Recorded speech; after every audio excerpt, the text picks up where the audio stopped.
I watched a soap opera with my mum called Kennedy. Really liked the Kennedy story as a kid. And I remember my mum saying to me, oh, but also Bobby Kennedy is assassinated.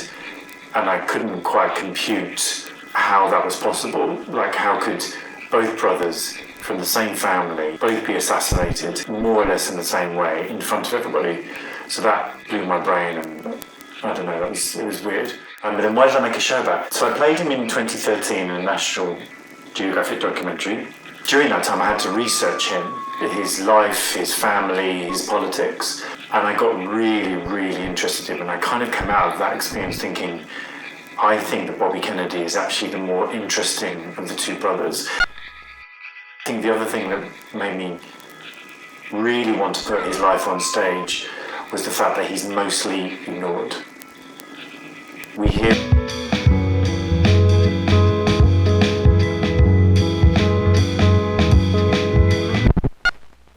Have you heard that word a lot today?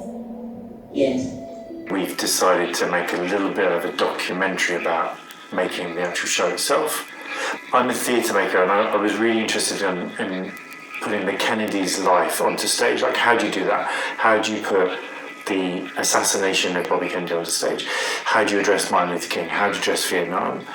Who's ever done the Kennedys? Yeah, off I went, and I've made original theatre before and just wanted to jump into the dressing up box of the Kennedy kind of genre, really.